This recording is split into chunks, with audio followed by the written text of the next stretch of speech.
Well, greetings, Cap fans, and welcome to episode 261 of the Captain America Comic Book Fans podcast. I'm Rick Verbanis, and I'm your host. I've got a co-host. You know his name. It is Bob Lucius. Oh, Bob, none but the mighty Thor could call me stout. 'Tis but my muscles that have grown more round. It's almost like it could be me. I know, right? Yeah, indeed. But I don't think it is me. I don't have that accent or a deep voice like that. So Ah. yeah. All right, well, do you recognize the quote? Could it? No, I don't. I don't recognize the quote, but is it Volstagg? It is The Volstagg, Bob. voluminous? It is the god of girth. Yes. Yeah. And it actually is the very first line of his in a comic book. Oh my gosh, that's an old comic book. It is. It is from Journey into Mystery 119, which came out in August of 1965. Wow, it predates us, my friend. It does. So yeah, I thought it would be good to do that because why, Bob? We are covering Captain America and Volstagg, the one shot. Yeah. The out of the norm kind of weird tale, kind of weird pairing, I should say.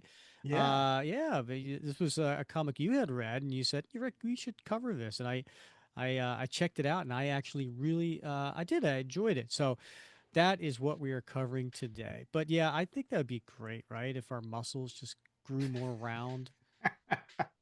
Yeah, that way they sort of match the belly sort of thing. Mm-hmm. Right. Yeah. Yeah. Uh, So Volstagg, yeah, I can't wait to get into that. Bob, how's things going with you? No, pretty good, Rick. Pretty good. I had a little surprise in the mail today, though. Oh, Apparently, did it come in a private brown wrapper? it did not. It did not. Okay. Not this time. Not this time. So I posted about this in the group, and folks want to go back and check it out. But has this ever happened to you, Rick? Have you ever ordered something like a pre-order and then just completely forgot about it in the intervening months?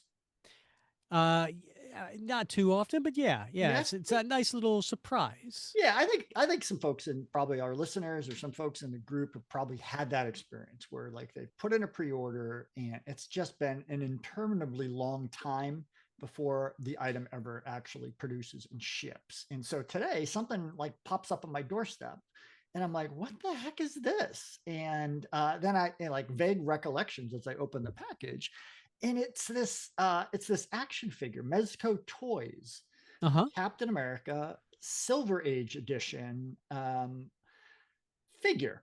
Mm-hmm. And I was like, really, I was like, one, surprised, but two, I was also surprised because apparently I didn't read the description of the product when I did pre-order it because I was expecting sort of like a full size Mm-hmm. figure, like like the 1/6 figure, Mm-hmm. and this was a 1/12. So the box was relatively small, and I'm like, well, Ooh, how okay. did they fit that in this box? And then it says, of course, 1/12 on the box, but it's pretty nifty. Mm-hmm. I just hoped it'd be bigger. Ah, that's what she said. Indeed. Yeah, but it has lots of great. It's got lots of heads on it and hands, and it's Mm. got a little mad bomb Lots and of head, lots of hands on the head. lots of That's hands great. on that. Yeah. Yeah, Uh, yeah. So it's neat. I hope somebody else gets one and they open it so I can see what it looks like. Because I'm not gonna read. yeah, yeah. I don't know. I'm a box opener, Yeah. as you know. In fact, I am staring at a shelf that has all these Funko Pops on it. Oh, the Funko Pops. Mm-hmm. Yeah. Yeah. The great thing about those boxes, like you could take them out and put it back in and close the box, and it acts exactly how it was before. Like nothing has Right. changed. Yeah. You're not ripping anything. You're not pulling tape off. You're not, doing anything like that. So, Yeah. you know, Yeah. Just can't do it. Just mm, can't do it. I did like the pictures in the Facebook group. So that is I liked all the different head sculpts on it. It was really cool. Yeah, yeah. It looks like a neat little figure. I like that, the head with the cowl off, so Hmm. you can see, Steve Rogers' face, and it was just kind of neat. So I liked it because you said it was a Silver Age, right? I liked a couple things about it. One, it had a the trunk on the outside of his uniform, yeah, so you got to see that. yeah, And then there was wrinkles in the arm area. So like when right. he was moving, like there's like a wrinkle on the uniform. Yeah, So I nice kind of like detail. that. Yeah, Yeah. Yeah. You don't ever see that. yeah. Well, one of Um, these days I might take it out. Who knows? hmm. So Bob, if people are listening when this episode comes out, is October 15th, and there's a few birthdays. You want to hear Who? about them? Yeah, of course. Whose birthday is it? Well, number one, it's my birthday. Yeah, happy birthday. Thank you. Vinny Coletta. Vinny Coletta's birthday is on October 15th. So he's a fellow Libra. Yeah. And then the day after, Joe Sinnott, Wow. another great inker. Yep. Both of those guys inked Jack Kirby for the longest time. And then also on the 16th, Colin Kelly Wow. of the Jackson Lansing and Yeah. Colin Kelly Half the duo. hive. Yeah. And then 2 days later, October 18th, Steve Epting. It's a banner month. It really is. Yeah. Yeah, yeah. So some great Captain America and all around comic book creators having some birthdays in just a span of 3 days there. I Wow. am in good company. You are in good company, Rick. October, huh? Yeah. Halloween's right around the corner, man. January was a busy month. Yeah, it was. Yeah. So uh, Halloween. Mm. Yeah, Yeah. you already got it planned. What are you doing in the cul-de-sac? Don't give it all away. We have a couple more episodes to Oh, I talk about know. this. I'm just trying to figure out if I want to like get dressed up this year. Like I normally don't. Like best is like a pair of shorts and a t-shirt. Hmm. And I think I told you about a year ago, my wife ordered me a Captain America. I wasn't going to call it a uniform, like from China, Hmm. like one of the really nice ones. But it was like, you know, oh, my wife, God bless her. So, but Well, a couple years ago, she reached out to me about would you like the captain uniform, and she got you that, yes, and but it was too tight. it was way too tight. Yes, that was like we lived in Asia. She knows that the sizes are like two sizes smaller than what's printed on the label. So it Hmm. was, I needed some help getting out of it, Rick. It was embarrassing.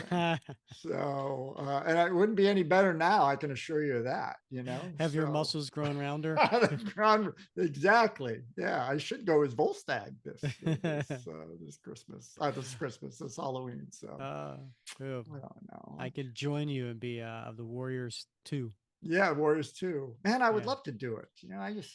I got to get up the gumption, Yeah, it'd be cool. We could get Casey could be Lady Sif, man. Yeah, and that's true. Bobby could round us out. He could be Fendrel, Federal, right? Sure. Yeah, right? Because yeah, I would be the dashing one. yeah. Fenrir is a Oh, Hogan. dashing one. Oh, yeah, I would Yeah, be Fendrel. He you're would the be grim Hogan. one. Yeah, right. Yeah. I couldn't pull off Grim if you paid me, No, probably right? not. Yeah, Yeah. but you think dashing is in your wheelhouse? Uh, you say that like it's a Christian. So No, you not at think all. dashing, do you? You know what? We're gonna have this conversation later in the episode. So, Yeah, um, oh, and by the way, we have a special guest next episode. So make sure you stick around, and we will talk about that at the end of this episode. Of course, if you are a member of our esteemed Buy Me a Coffee patrons, yeah. you already know who the guest is and have submitted some questions. So, and if anyone's interested in that, if you just want to, hey, if you just want to, chip in, help us out, because we have what I Uh, think 30 people who yeah. help us out. I thought you were gonna say. I thought you were gonna say because we have needs. That's where I thought you were going with that, but it's getting a little awkward. We have expenses. We do. You We have have expenses, we have yes. expenses. Yeah. So yeah, you can always check us out at buymeacoffee.com/ Cap Comic Fans. And we're not asking for to do this and for nothing. I mean, we got perks, man. Like Yeah. you get Indeed. perks for supporting us. One of which is probably the coolest thing is this what would Cap do challenge coin. You get this after supporting us for a few months. And then a couple other things like I said, you get to ask questions to our guests. You get to um, be in the no waiting line on the Facebook pre-approved Hmm. posts. And because we know you're gonna consider what would Cap do before you post anything. Of course. Yeah. And there's a whole bunch of other cool stuff too. Yeah. So check that out at Rick, that you know what I website. think is I think most people don't fully understand the magic of the What Would Cap Do challenge coin. So, as you've pointed out many times before, you get one of these when you're a patron, right? Hmm. Um, but who else has these? That would be our guests on our show. Yeah, all these amazing creatives and writers and folks that have focused on cap academically or and writing about the mythos. I mean, it's a whole cadre of folks out there that you share this in common with. Guys like Mark Wade and James Straczynski and the Hive Mind and Garney. I mean, on and on and on, right? The Hmm. big talents have this, and you can too. Yeah. That's a good point. I think yeah, it was just a your sneaky way of sneaking in the word cadre. I think you were I like, do. I'm gonna show off. I love that word. Do you? Yeah, I All was right. cadre. That's what we called ourselves at the university I went to when you were like the upperclassman in charge of the freshmen. That Mm. small team, that cadre that trained the freshmen. I have a T-shirt that says cadre on I was so right it. when Yeah, I knew that you were just finding a way it for doesn't that fit, word. by the way. Oh It's yeah. very, very tight. I wouldn't be able to breathe. I'd be wheezing. Speaking of guests on the show, we had a guest on about a month ago, and it was um, Rob Weiner, Mm-hmm. right? The editor of a Captain America book, and the Captain America and the Struggle of the Superhero, Yep. and um, we had some several comments in the YouTube and Spotify and Facebook group, and I wanted to share this one. This one is from James Cole, and he wrote, "Guys, this was one of your best episodes, and that is high praise because most of your episodes are great. Most, James, come on." I was basking in that. And you just, yeah, Yeah. Well, I guess yeah, they can't all be great because if they're yeah. all great, then Just it's. Rick's just used to getting validation from me, but like, see how much I crave it. uh, and on a week where there has been so much horrible and tragic events and things happening, spending the 90 minutes with you four, and that's because we had Steve Yeah. Rogers on the show as well. Um, the knowledge Rob has and the passion he shows is intoxicating and enjoyable. Thank you for spending your time and energy to take our minds off everything that is going on around us and to see there is hope out there and good people also. So, again, thank you to all three of you allowing us to spend fun and good times with you. Wow. That makes it all worthwhile, doesn't it, Rick? It does. It Yeah. really I does. mean, that's So, why we do it. So mm-hmm. Yep. Actually, my response to James was, "Thank you, James. While Bob and I have a lot of fun doing these, and would likely do it if no one listened, it's heartwarming to know we can help share the inspiration that is Captain America and remind everyone there are good people striving to do better." yeah. Well said. Well said. Yep. Uh, Bob, we should probably get to today's episode because I would say I maybe a handful of people maybe have read this comic, so I think they're all itching to get to this one because I don't think anyone has ever read this issue. It's just a one shot and a series of one shots by J. Michael Straczynski, and it's a pretty cool idea. I actually, I hate to say this, but I haven't read them other than this one. But I really do want to check out the. There's a one shot with Nick Fury versus Fin Fang Foom Yeah, in yeah, and this it takes series. yeah, So yeah, it's pretty cool. So they I'm just reading the opening of this, and it says the Marvel universe is filled with an infinite array of beings: humans, aliens, heroes, villains, gods, mortals, monsters, creatures, and everything else that falls in between the cracks of reality. This is but a mere glimpse at what happens when two worlds collide. Friend or foe, ally or enemy, you decide with Captain America and Volstagg. That's a pretty cool concept. it is, yeah. Do you want to take the listeners through the cover? Sure, I absolutely would. It's a pretty cool cover. It's got the two title characters on there, both Captain America and Volstagg. In the foreground, we have Cap, and he is looking right at us with a look of determination on his face, and he has just chucked his shield right at us. So we are seeing this just a moment after he's released it, and it is flying toward us, and behind him we see Volstagg. And Volstagg is a big guy. You know, he's Asgardian, and so he's attired as you might expect an Asgardian. Mm-hmm. But he's got this long flowing red hair, and he's wielding his sword, which I got to be honest with you, Rick, I can't pronounce it. It is the Brandhard Exerger, I believe is the pronunciation, but my Viking is a little rusty. Uh huh. But he is, in the process of, swinging that sword around toward us. And he also has this look of fierce determination on his face. So it's Mm-hmm. just a great juxtaposition between Cap and this legendary Asgardian warrior. Yeah. Yeah, I like it. I really like Cap's determination on his face as he's throwing the shield and the shield coming at you. And it's done by Terry and Rachel Dodson, which is a husband and wife team, and uh, love Terry Dodson's drawings. Yeah, he draws beautiful women too.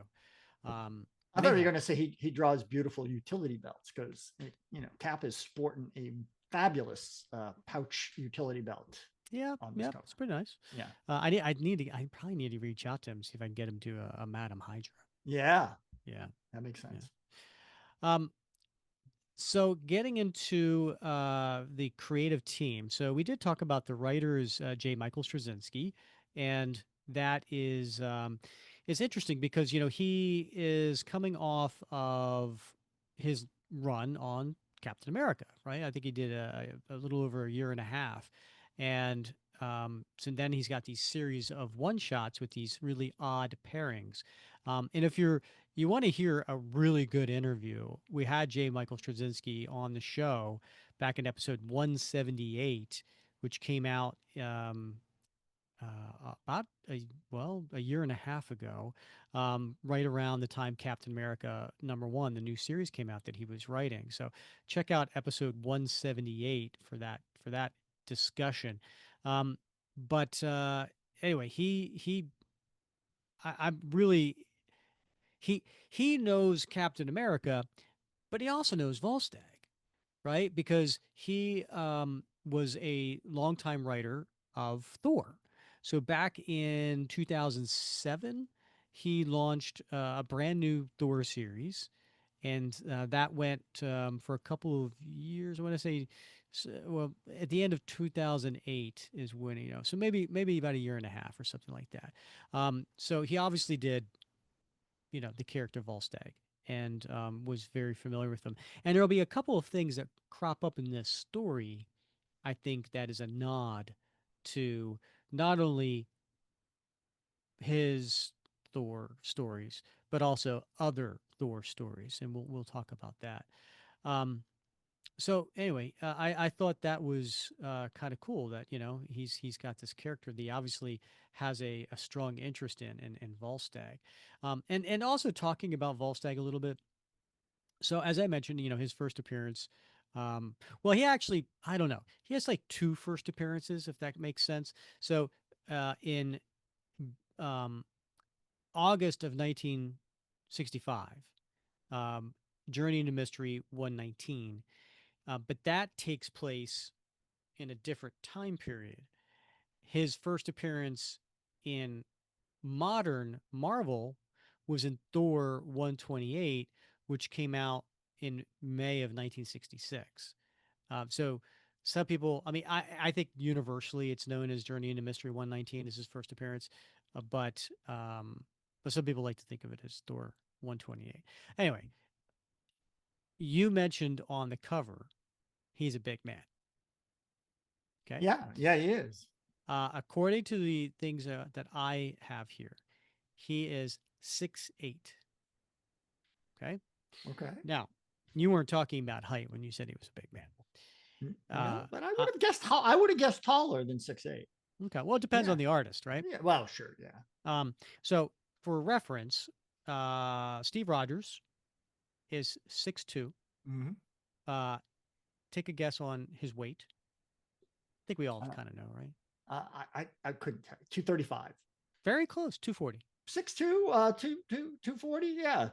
We're very close. Yeah. Thor is 6'6", but 640 pounds. Ooh, a little denser, I guess. Yeah. Yeah. Yeah. Now, Volstagg, as I mentioned, is 6'8", Yeah. 2 inches taller than Thor. Take a guess at what his weight is coming in 1020. at. You're a little shy, my friend. Really? 1425. Oh my gosh. All right. Well, okay. Yeah. Yeah. He's a big man. He's a big man. He's a dense man. And well, that explains his appetite. Exactly. Yeah. If you gotta carry around that weight, you're gonna need some calories. It's a big furnace. Yeah. It's a double boiler. Artist on this is Bernard Chang. Now, Bernard, this doesn't look like Bernard's work to me when I was reading this because I was expecting something else. Now, Bernard, I remember him from his early days with Valiant in 1993. He was doing a couple different issues, and then he kicked off this series called Second Life of Dr. Mirage, and that's really where I got to know him Hmm. in 93, 94. Um, and then he's done, uh, you know, not a lot as you would think. Like from 1993 to now, he's only done about 175 stories. Oh, wow. Um, so he did a bunch in the 90s for Valiant, and then some DC, and then he kind of didn't do anything for like 7 years, and then he came back to DC and done it. So he's mostly done DC and Valiant. He's done some Marvel, but it's mostly been like one shots and miniseries. This is, as far as I know, this is the first time he's drawing Captain America. Hmm. Wow. Okay. Well, he's done a great job. Then the colorist is Marcello Maiolo. Letterer is friend of the show, Joe Caramagna. And editor is Will Moss. All right. We start off, and I'm on Marvel Unlimited, so Okay. I'm gonna get my page numbers wrong. I'm sure if anybody's following at home. But we open up, and it's not a splash page. It is a multi-panel page, and it's taking place in Berlin, Germany.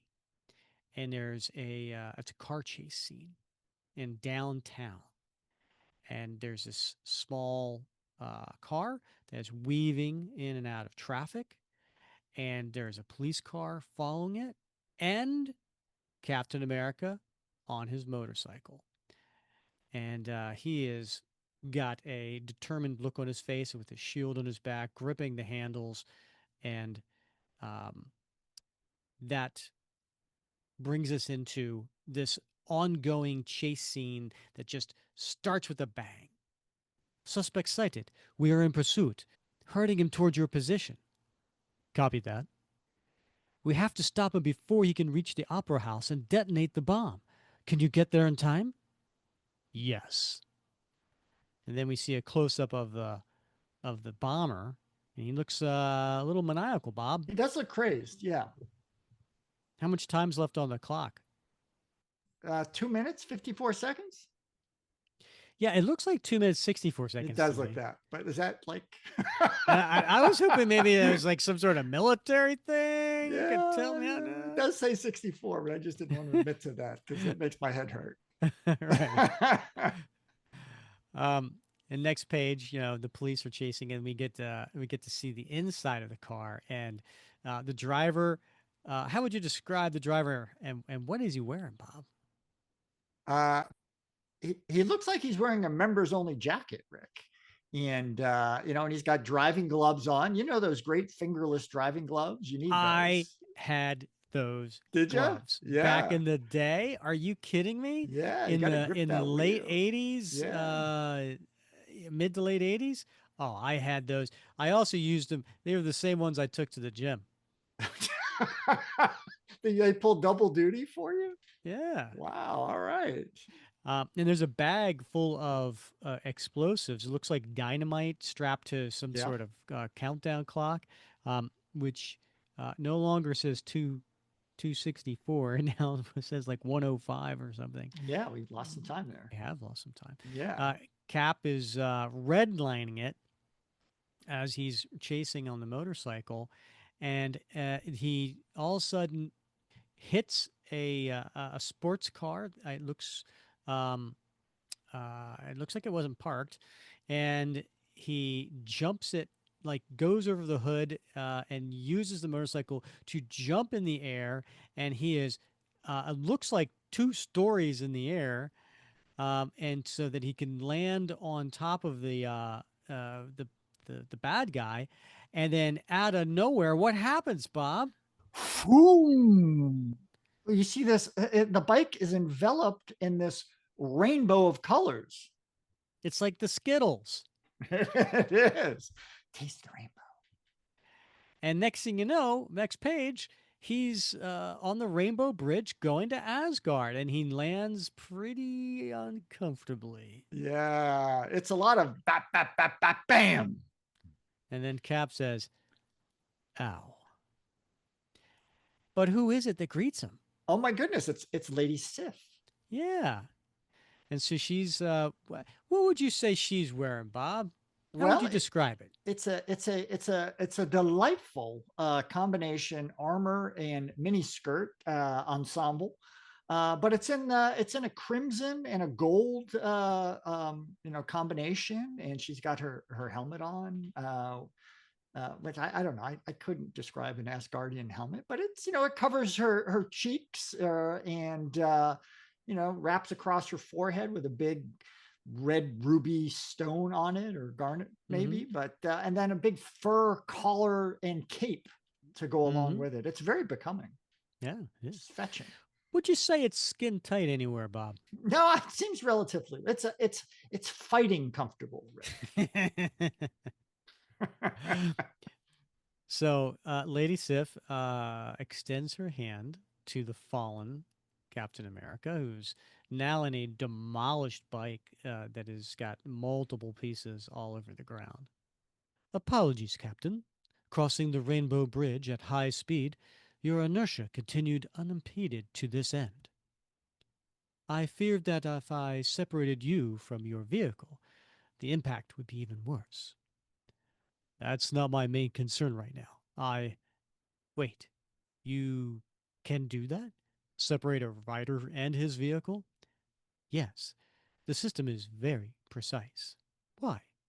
Before we get to the next page, um, can you explain to the listeners what device is Sif talking about? Well, it's the Bifrost, right? Mm-hmm. It's what colloquially known as the Rainbow Bridge. It allows the Asgardians to travel to any of the nine realms.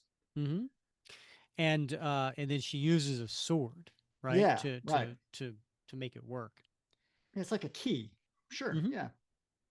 And then we cut back to what the scene we just left, and the police are chasing this vehicle. Where did Cap go? I don't know, but it's up to us now. And they're chasing. And how much time is left on the bomb, Bob? Oh my gosh, it's down to 34 seconds, Rick.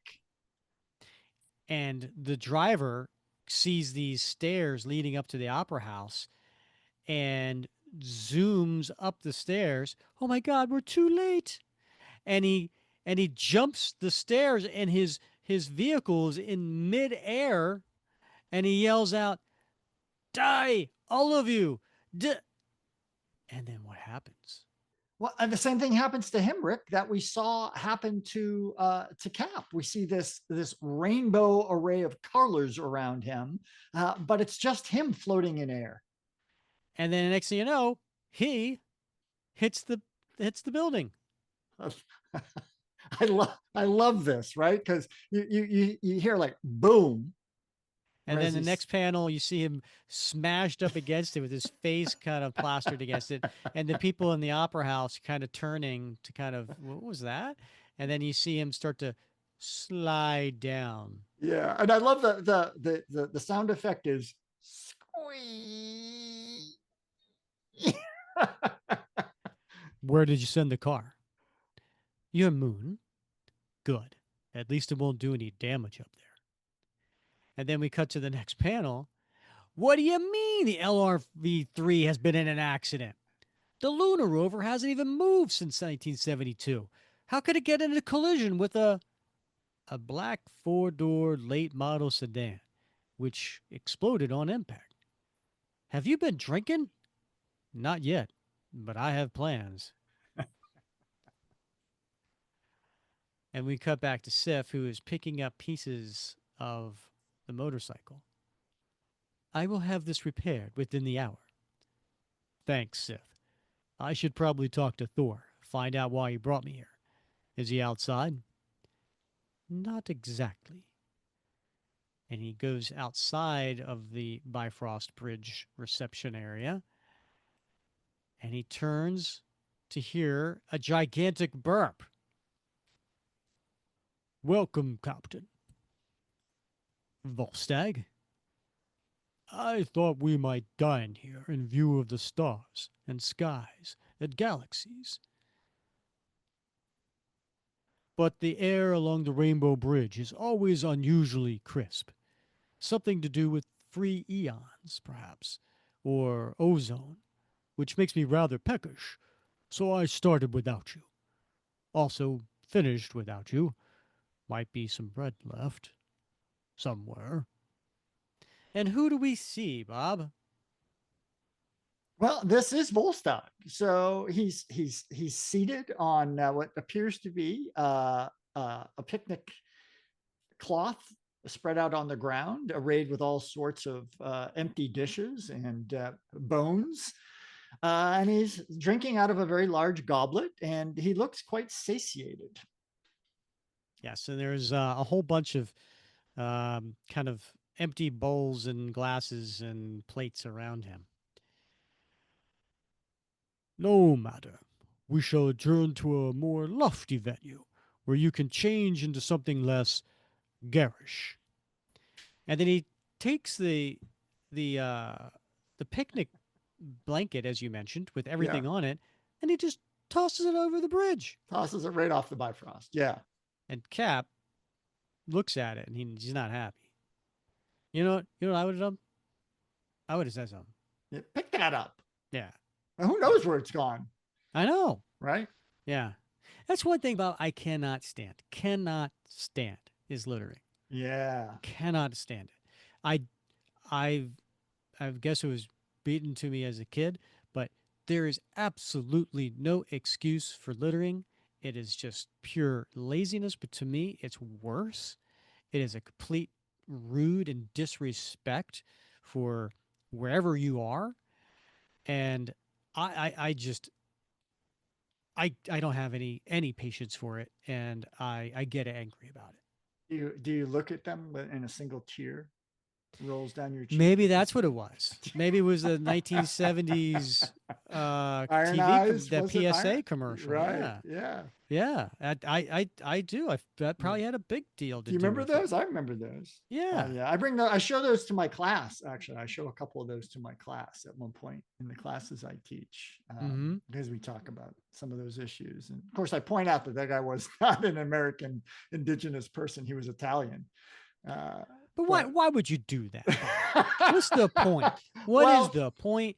You are just taking it away from the message, and now all of a sudden they're thinking yeah. about that rather than the message. Well, we talk about we don't go into detail, but we talk about how that was an ad that was generated by like the American Plastics Council to underscore personal responsibility, because at that time they wanted to have a greater ban on plastics production, and so they were Hmm. trying to figure a way out of that. And the way to get out of the corporations from it, from having to take action, was to shift the responsibility to individuals to stop polluting.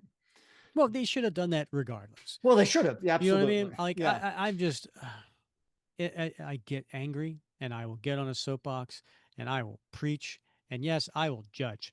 I will tell you right now, there is no reason. There is no reason for someone just throw something on the ground. Yeah. Well, not in our society, right? Because you have receptacles everywhere, Yeah, right? You have systems to like yeah. collect that stuff and deal with it. I also So get a little annoyed where the person there was a trash can and a recycling bin right next to each other, and yeah, someone just takes the recycling material and throws it in the trash. right. I'm like, why? Like, Yeah. how much effort would it take just to separate the two? I've been trying to train my wife for years about what goes in the recycling bag in our Hmm. pantry, right? And it's been an uphill battle. I got to be honest. Yeah, I have a friend who, we'll go to like a sporting event, and then we tailgate, and then there's like stuff outside, and he's like, oh, they have street sweepers for this, Oh, right. and Same I'm guys like, who same guys who clean up after you in the movie theater. yeah, it's like, Right. well, we're providing them a job. I'm like, oh my god, that mental gymnastics that you were doing right now, Right. Yeah. to justify your laziness You're a is, wonderful person. oh my god. Uh, so anyway, I feel like Cap has the same reaction that I do with that look on Right. his He's got face that when he's, look. yeah. Yeah. Um, but again, getting back to what Volstagg said, he said, we can change into something less garish, that we may talk and walk and act without drawing undue attention. And Cap says, sure. And then he says, this is your idea of less garish. And we turn the page, and what do we see, Bob? Oh my gosh. This is this is I don't know if I've ever seen Cap dressed this way, but he is wearing Asgardian armor. Mm-hmm. And it is highfalutin Asgardian armor, right? So yeah, we know we understand that the big heavy gold emblazoned boots, reaching up to his knees, and the gauntlets on his wrists, but it's the rest of the attire. It is the what do they call those? It's not a loincloth. It's a I don't know. It's for lack of a better word, it looks like a loincloth, right? But it's Mm-hmm. made out of gold, and it's got overlaid with armor, and a breastplate with a large jewel in the middle of it, and these big gold fins, maybe even wings off his shoulders. He looks like an Asgardian warrior here. He does. I've never seen Cap in something like that before, and it's kind of cool. Yeah, It's a little off-putting, but still, yeah, and he's even got a helmet, yeah. right? He's got an Asgardian helmet to go with the attire. So But he has his Captain America shield on the back. Now, here's what I don't understand. right? Because Cap's shield has the leather straps that go over his arms. Yeah. I've never been able to figure out how he fits that over his two shoulders, right? Because it's like a backpack, right? Yeah. And the Yeah. straps, I know they're adjustable, but have we ever seen Cap Never seen him adjust take them. the shield Yeah. off and then before he throws it, adjust the straps so they're not loose and flowing and hanging in the wind Right. as it's the projectile is Yeah. being thrown? I think the only time we've seen that is in the MCU, right? Where he like puts the shield on his arm and he like rashes it down as tight as he can before he faces Thanos. But in the comics, I don't think we've ever seen him loosey, tighty, tighty, Right. the straps. So that's why I never understood how, but I less understand it now because of those things that are on his shoulders. Like, how in the Did he get him world over? did you get those straps over these tall shoulder wings that he Right. has? Yeah. Yeah, Yeah. yeah, I do like the fact that he's got that Asgardian helmet, and that helmet has two wings. wings on the side Yeah, of it, yeah, So mm-hmm, that's cool. yeah, yeah, yeah. Bob, this is the thing we're having a problem with: is the Mhm. straps on his shoulders, not the rest of this, Yeah, right. Yeah. The right? rest of it looks amazing. Yeah, Yeah. we can suspend our belief, all of this, but the straps on the shoulders. It's All right. Asgardian magic. Yeah. Yeah. I never discuss fashion or theology on an empty stomach, but you just ate. That was merely a amuse bouche. And then they sit down to a lengthy table. It's probably a 15, 20-foot table that is just filled with food. And they're sitting on either end of these long table in this long hall. So you want to tell me why you had Sif yank me halfway across time and space? Yes, I. One moment. Sitting is just a matter of geometry. There. A superhuman effort, to be sure, but happy to do it for a warrior as revered as yourself.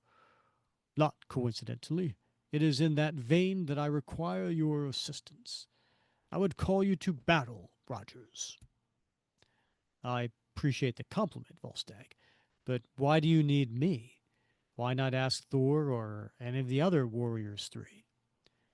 Technically two, if I'm not there. Why not ask the warriors two?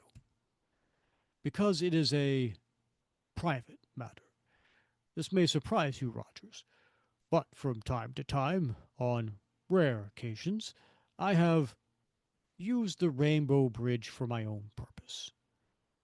Does this have something to do with ordering pizza from Proxima Centauri? No, I've tried it. Not worth the trouble. I used it to visit a small world at the very farthest edge of the Ten Realms known as Trigon, home of the Trogonians, and my heart. I told myself that I was doing a service for Lord Odin by seeking out worlds with resources that could be of use to Asgard. But the truth was much simpler. I wanted to know what was out there, and I found more than I had bargained for. Oh, dear. And we cut to, um, I guess, a flashback scene where he's on Trigon and he's in the middle of a battle. Blam! Whee! Bam! Ah! The Trogonians were a peaceful people, born with a love of poetry, art, music, and beauty. They had fought few wars between because they were too reasonable to do otherwise. The invaders, the Krah, pursued war, cruelty, and death until they had made it a very different and deadly form of art. The battle had raged for nearly a year, and the Tragonians, on a path to surrender and death, prayed for the gods to help them, to send a sign, a vision, a warrior. I did not know the Trigonians, had never met their gods, but I knew a lost cause when I saw one. Any other would have fled, never to return. But I was born for such things. And you see him come face to face with the queen of this alien race and looks at her in her eyes. For I am an Asgardian, and we do not fear lost causes. We fight for honor. We fight for truth. And there was a part of my soul that knew, even on the first day, that I was fighting for her. And we see the battle. Sylvie became my companion, my good right arm in battle. And though she owned my heart the moment I saw her, she was never my lover, because I have a wife and children, and there is honor in such things, and because there was something sacred about her. I returned to Trigon as often as I could, sometimes bringing weapons and resources, and other times just bringing guidance and wisdom and my sword. Strangely, it was the latter, too, that most readily served the cause. They did not know of Volstagg the clown, Volstagg the bumbler, Volstagg the oaf. They knew only the hero who came to them that day. And I, for the first time, was free to be who I truly am, which is none of those things. Wait a second. Due respect. How are you not free to be who you are? I've seen you in action since the 1940s. A blink of an eye in the life of an immortal. And you've always been, well, you. No, I have only ever shown you what I needed to be, for you and for the others. To all things there is an order, and there is no less true for friends than it is for the comets and stars that pinwheel through the universe. And then we see an image of Thor and the Warriors 3. To all such groups, there is the leader and the great heart. And they show Thor, the dark and serious one, and they show Hogan the Grim, the dashing and handsome one, and they show Fendrel, and the one who makes the others laugh. Is that true, Bob? Is that true in your circles?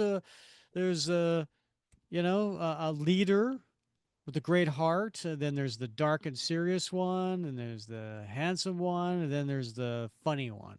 I do think that's true in many respects, Rick. Yeah, I think, yeah, I think those are templates, what is, what template is not the word I'm looking for, but do you know what word I'm looking for? balance. I mean, it's like It just is balance. Yeah. complementary. They're archetypes. Mm, Archetypes. I That's see what what you're saying. they're. Yes, yes. Yeah. And And and which one have you fallen into, Bob? that's a tough one, Rick. I mean, by virtue of rank, I've often been the leader, but I've also been the sort of the funny one who Oh like yeah, diffuses the situation. are you sure? Yeah, I'm very sure. Yeah. Don't you know what it's like to laugh like that? I wouldn't know. Well, and which of the four do you think I fell into, Bob? Woo! Obviously the dashing and handsome one, Obviously, right?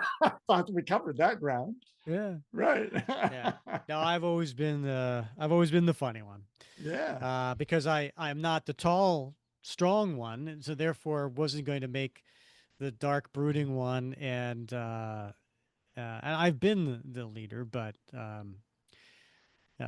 yeah, usually I fall into that other role. That's an important role, Rick. And I like that about the story so far. Right, Yeah, we're learning a little something about the importance of being the guy who is willing to not be the leader and to be the guy who takes the tension down and puts people at ease in the hardest of moments. So it's funny you should say that, because one of the ththings my boss had said to me a few years ago, I guess during like a review, He said that I had the ability to read the room and get to be able to diffuse the situation, and usually, with humor or um, just some, like, Yeah, So I hear I what you're get it. saying. Yeah, Yeah. yeah, yeah. Yeah. And I think, I you can learn to be a leader, right? But I think it takes a special sort of person to have that skill that you just mentioned. So So we're learning a little bit about something about Volstagg. Of course, I did not know this was to be my lot, but then who among us walks the path we believed as children was our sure and certain destiny? I trained with Thor himself, who I was honored to call friend. In his presence, I had dreams to become the fighter, the leader, the dashing one, the dark and brooding one. And then, well, our first battle was against the Ferris Wolf, and we almost did not survive the effort.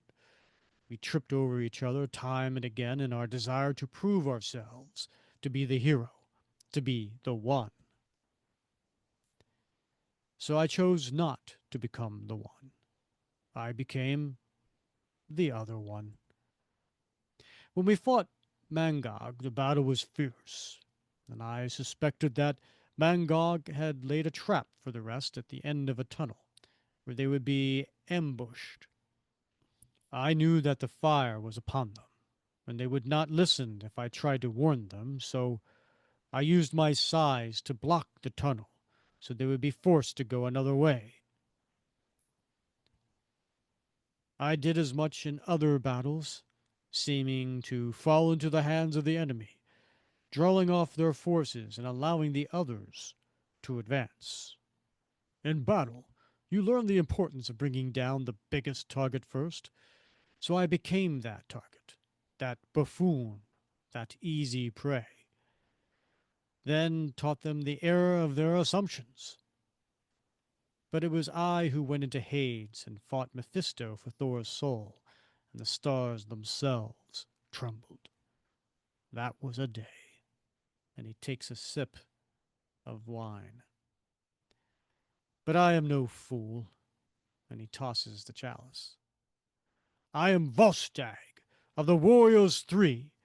I am a mountain and a shield bearer, friend to Thor, Fandral, and Hogun, the mightiest of the mighty. I am an Asgardian. I bend to no one. I yield to no one. I bow to no one but my king. And I need your help, for the Krah have returned to Trigon. But why me? Why not Thor or the others?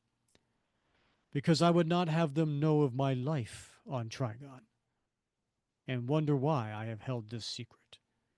But more important still, in the years since I led the Trigonians to victory, the Krah have studied the strategies and plans that I used to defeat them, and now they know how to turn the tide. The Krah know all my tricks, but they do not know yours. A world of innocence and a world of innocence. The life of she whose heart owns my own rests on the edge of a knife blade. Give me your hand, Steve Rogers, and help me to save them, please. Steve looks at him and grabs his hand. Now, there's one other thing I must ask of you. And then we cut to Trigon and we see, whoo, what a beast, Bob. How do you describe this one? it's a it, uh, he's red and he's large and he's demonic looking and he's got dozens and dozens of razor sharp teeth and horns ringing his head, and he's sheathed in mechanistic armor with all sorts of weapons arrayed around this armor. I've never seen a creature that looked as fearsome as this, Rick. I know, right? I mean, not only, I mean, the creature without weapons would be scary as all get out. And then you add this arsenal. Yeah, the arsenal would put any predator to shame. Indeed.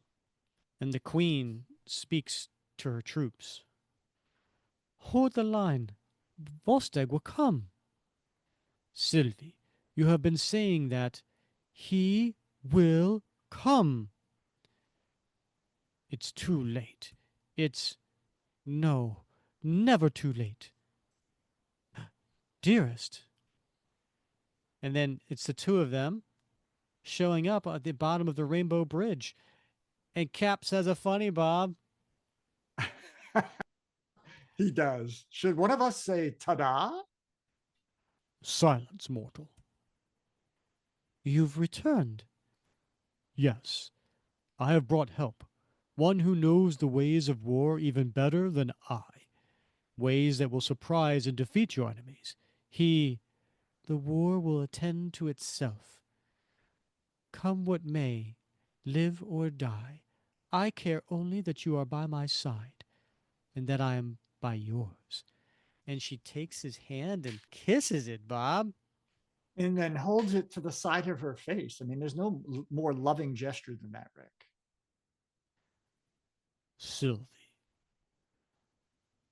And then Volstagg turns to Steve. Keep the promise of which we spoke, Captain, for I fear I may yet weaken. I will. So, shall we? Yes. For Trigon! And he leads the soldiers forward in a battle cry with Steve by his side. Now, Steve has his Captain America shield in his right hand, but in his left hand, he's swinging a hammer. Not Mjolnir. No, no, it Not looks not Mjolnir, not but Mjolnir. It looks a lot like Stormbreaker, it quite honestly. does. It Yeah. does. It has. It does have a little bit of look to it. Yeah. Trigonian historians would later write, and upon that day the tide turned. For 3 cycles the enemy crashed upon our defenses like waves upon a rock, but the rock held fast. Their bases were destroyed, their ships thrown down from the sky, their every strategy defeated by Volstagg and the one known only as his assistant.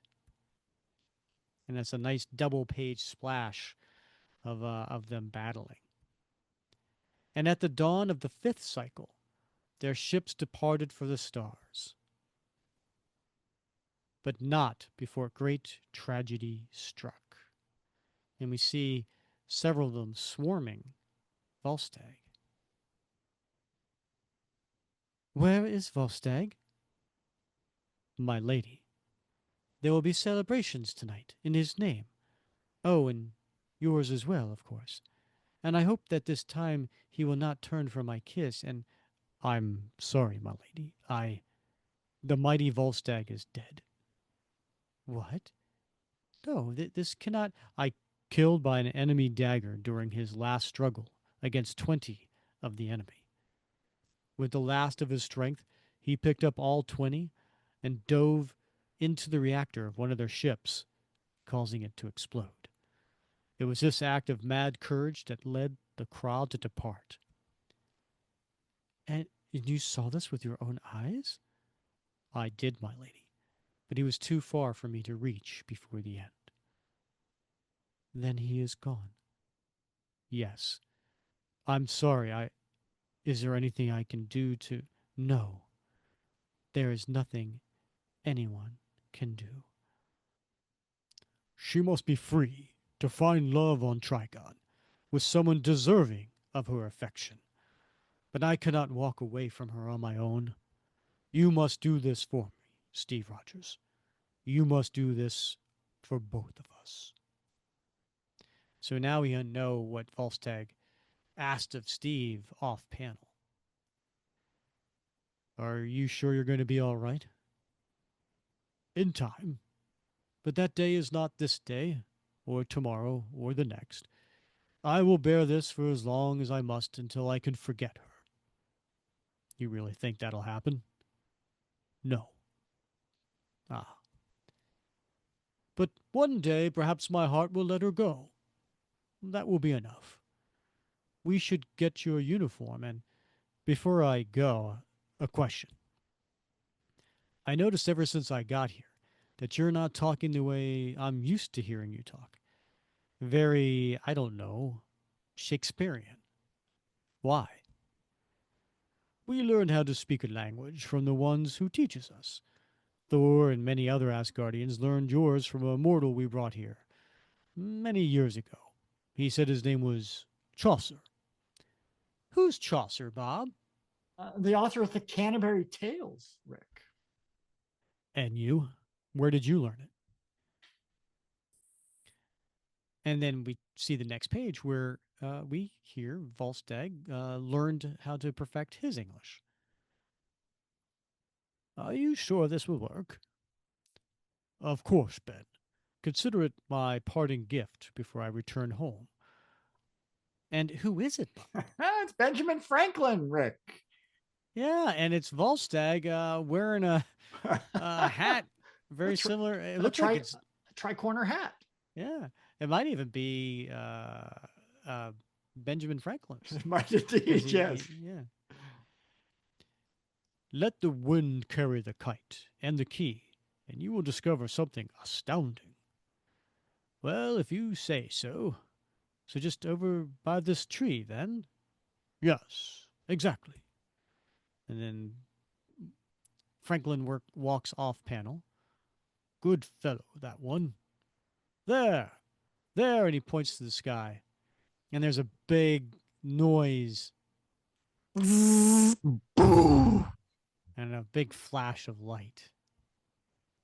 And we see Benjamin Franklin come back on panel, and uh, he looks like the Singed. Wile E. Coyote coming back from being hit by lightning. Yeah, he's missing a shoe. Yeah, He's all singed. Yeah. I've discovered something astounding. Forsooth. I speak as my friends do because one always wishes to fit in with one's friends, and Volstagg, long have we sought thee. Who is it, Bob? It's Thor and the Warriors too. With an extra horse. Indeed. 'Tis true. We visited every tavern, bar, and empty bed in Asgard suited to a scoundrel and layabout, and found you nowhere. Pray explain how you come to find me nowhere when nowhere does not exist, and yet I do. I am fresh, and blood and sinew, and brr, little bits left over for breakfast. And Thor looks at him. Well, if we may tear you away from thy indulgences, perhaps you would deem to join us in defending Asgard against a foe that stands before her esteemed gates.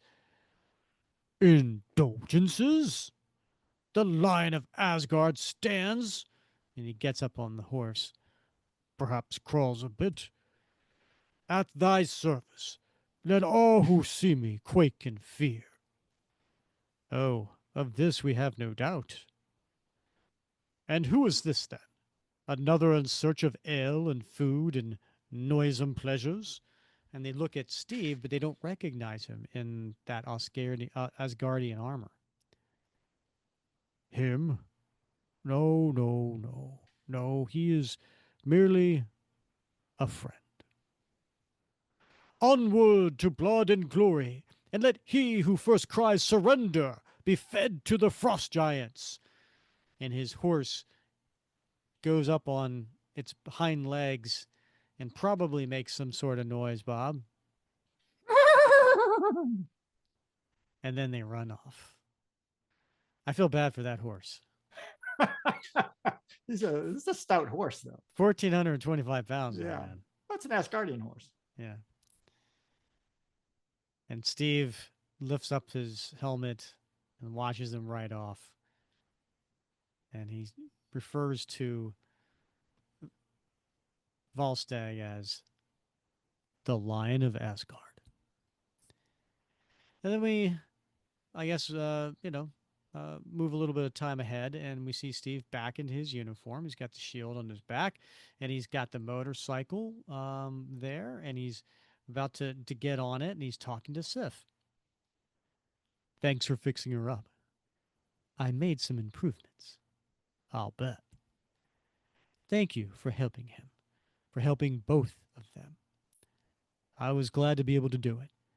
Thor says you can see everything. How is Sylvie? I mean, is she okay? And she uses her powers to look on Trigon. And what does she see, Bob? It's Sylvie, and there's a man standing next to her. Perhaps maybe it's someone that she now loves, or a family member, but it's in a shining city, and there is a gigantic statue of Volstagg that they're all looking towards. And she looks at Steve and says, she will be fine. Good. Thanks. Since driving it didn't go well last time, should I walk the bite out?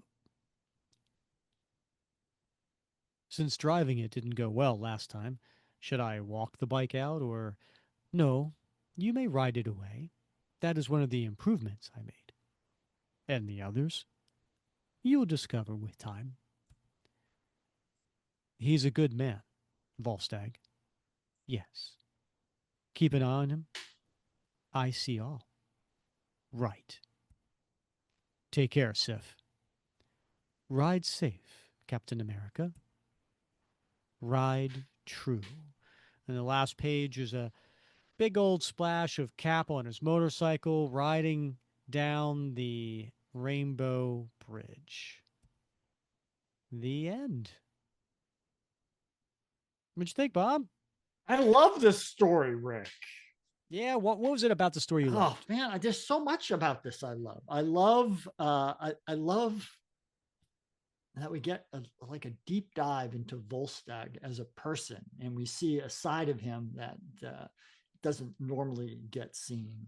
And I love the fact that like he asked for Steve's help, and like Steve didn't even hesitate, right? I mean, like Mm-hmm. somebody said, "Oh, by the way, there's this planet. It's got a bunch of people on it, and they're being attacked by this like ravenous like military force. You want to go help me? Can you come help me?" Doesn't even hesitate, right? He like, I'm in, right? Mm-hmm. I love that. There's just so much about this. I mean, it's such a beautiful story about friendship and about being the best version of yourself, and I love it. Yeah, and I like it for all those reasons as well. And then also, we get to see a side of Volstagg that is very interesting. Mm-hmm. He's basically saying that he's been playing the fool all this time.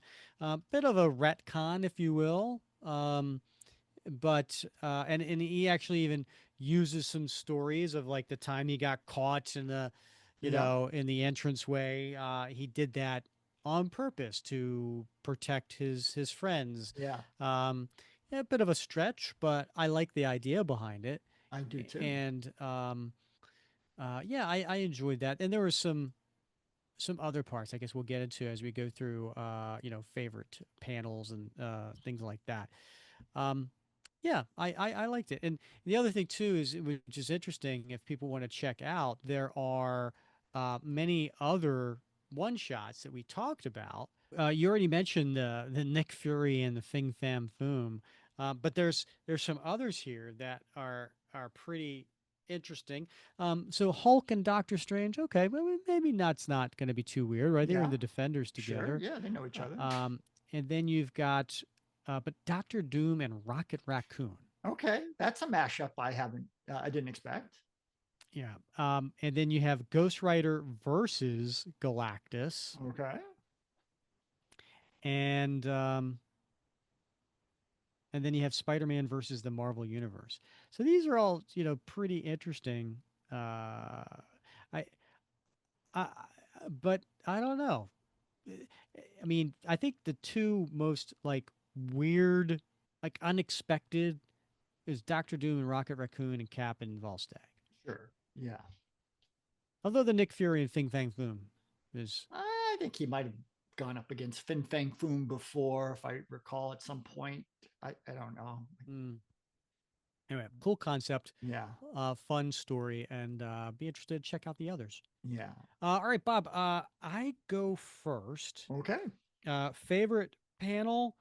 I'm gonna get this all screwed up because I'm on Marvel Unlimited here, but I'm gonna go with page 8, where the guy slams up against the window and then slides down. Right.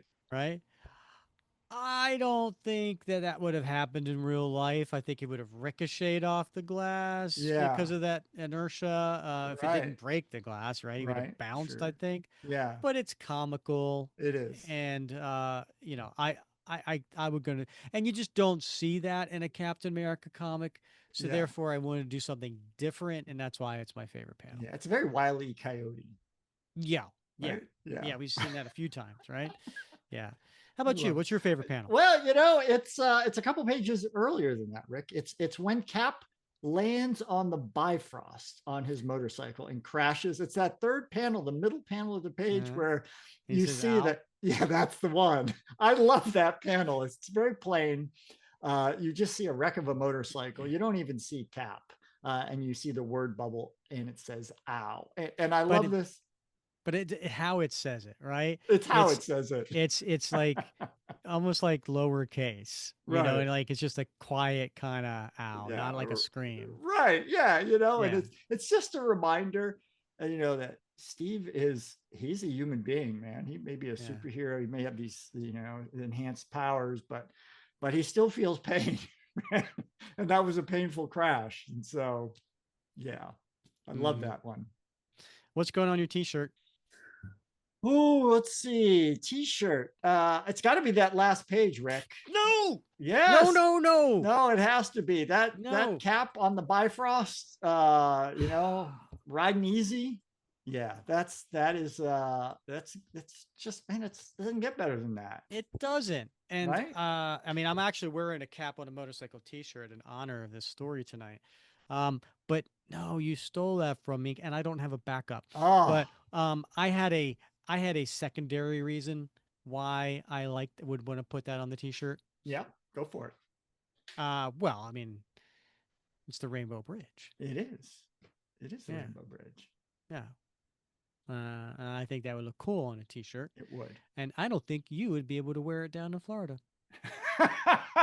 You'd be surprised what I wear when I go grocery shopping on Sunday afternoons in Florida, Rick. My uh, wife, my wife makes fun of me because I have a whole array of T-shirts with controversial. I don't wear my Marvel ones. I have controversial statements, and I wear them to the supermarket in hopes that somebody will Come on, say something to somebody me. just look at me funny. Yeah, and nobody ever does. Usually, the checkout people say, "Hey, I love your shirt," but nobody ever like gives me a stink eye Mm-hmm. or anything. So Mm-hmm. yeah, hope springs eternal. There's Ah, always next Sunday. yeah. Yeah. I don't know. I don't have a backup to put Cover's on a nice. T-shirt. Cover's nice, Rick. I'm not putting Volstagg on my T-shirt.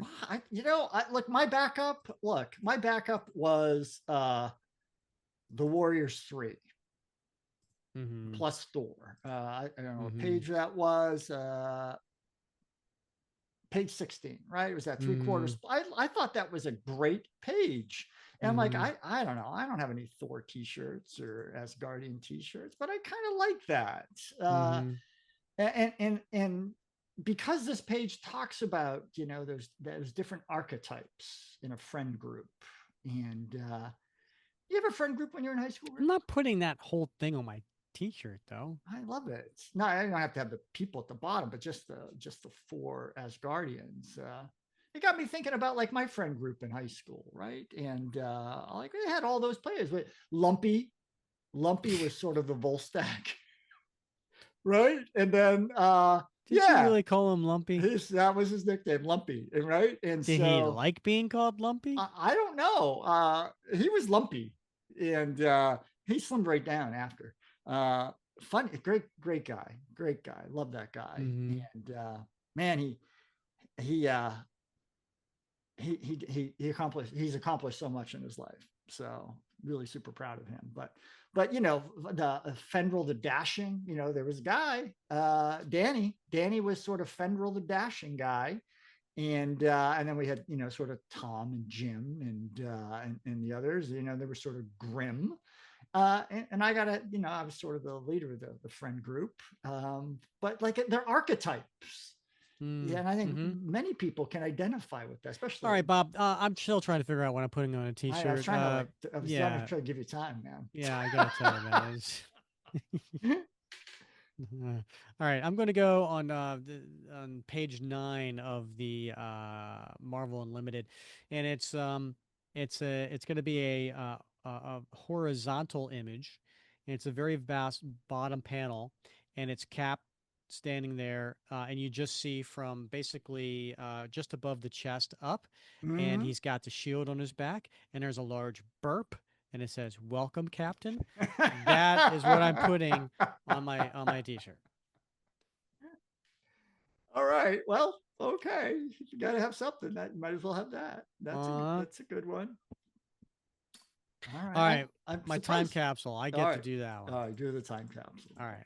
I am doing I think it's page 10 or whatever. It's the very first appearance of Captain America. I should say Steve Rogers in the Asgardian uniform. All right. That's a first and therefore belongs in a time All right. capsule. That's fair. That's fair. What about you? I'd like to say this is the first meeting of Volstagg and Steve, but I don't know if it is. And I No, was he's not met him going. before. Yeah. Has he? I don't know where. I But I wasn't going to take the time and look through every appearance of Volstagg to try to triangulate this. But I So, think probably, I mean, at the very least, it was Siege.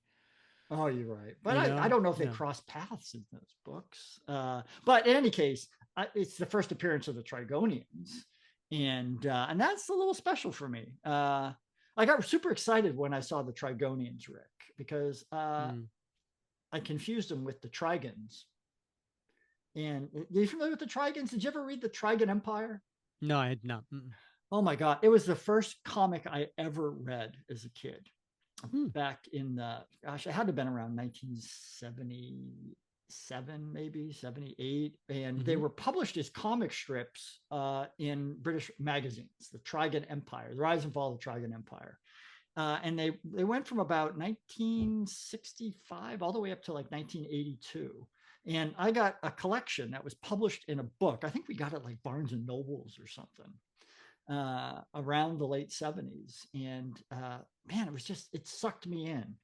And it was about this Trigon Empire on this planet, and it was sort of based on Roman, mythology. And I still have that book, Oh, wow. but it was like the first comic I was ever exposed to. How about So that? yeah, so the Trigons remind me of the Trigons. The only Trigon I'm familiar with is Raven's dad from the Teen Titans. All right, His name is Trigon. okay, well there you have it. Hmm. So, well, this is like I think we did pretty well for the time capsule considering.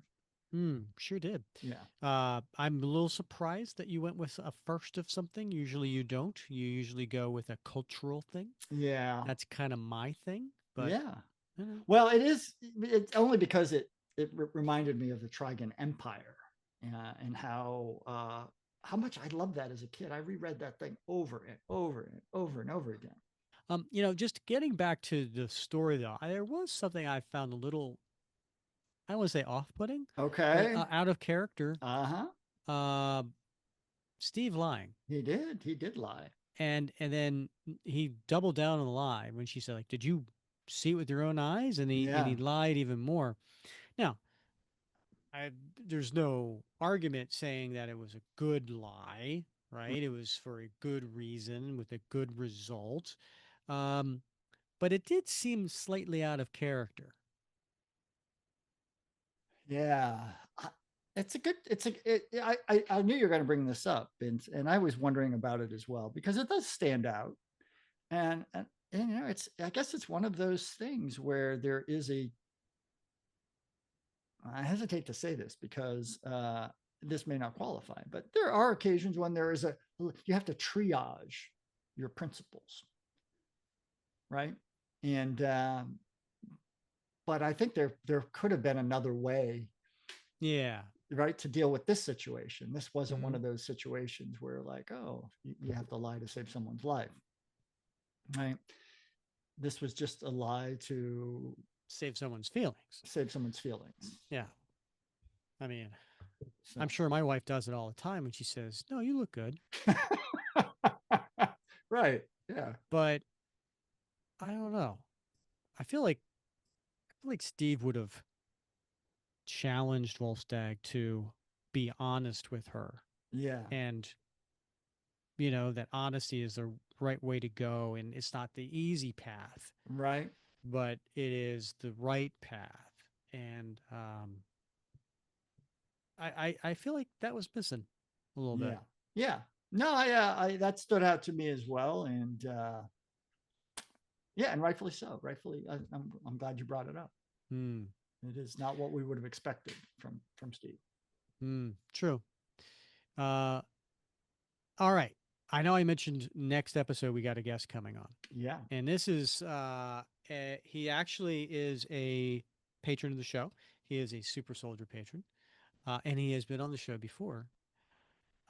And that is my art nemesis. Yes.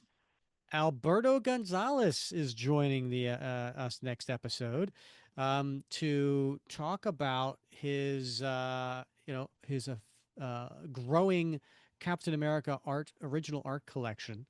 And man, does this guy, he puts me to shame as far as the amount, quantity and quality of his Captain America art collection.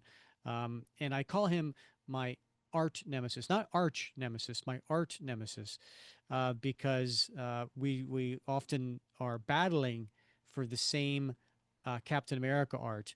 And let's just say I don't come out on the positive side too often. Yeah. Sometimes I do, but Yeah. not too often. Yeah. I got definitely got to ask if he's keeping score. So, You know what? That's the thing. We're actually we're putting it out there to our listeners. If you have questions that you feel I should be asking Alberto, just let me know. And mhm. if you think there's some questions that Alberto should be asking me, uh, like, oh, I don't know, Alberto, do you ever feel guilty about stealing opportunities from Yeah. Rick? No, I'm just kidding. Yeah. Do you Um, enjoy making Rick cry? right. uh, anyway, but it should be a fun conversation. Albert's a great guy, Mhm. and I can't wait to hear. I can't wait for our listeners and our viewers actually to see his amazing art collection. So maybe this will be a good move for you to tune into our YouTube channel or maybe do the Spotify video because some really cool art. Yeah. Yeah. Definitely. He's definitely got a museum's worth. 100%. Yeah. Yeah. All right, Bob, any final closing words before we conclude? I don't think so, Rick. I'm just super excited to see you again next week. Same time, same place. All righty. Well, he's Bob Lucius. I'm Rick Verbanes. And if you don't mind, please rate, review, and subscribe wherever you listen. It's an easy thing to do. If you're listening right now and you haven't subscribed on that channel, just, yeah, go ahead and do that. Or, give us a thumbs up. That always helps. And we certainly do love your comments as we read James' comment earlier today. So please continue to send those. We really do enjoy them. And that'll about do us for today's episode. So thank you for listening to another episode of the Captain America Comic Book Fans Podcast.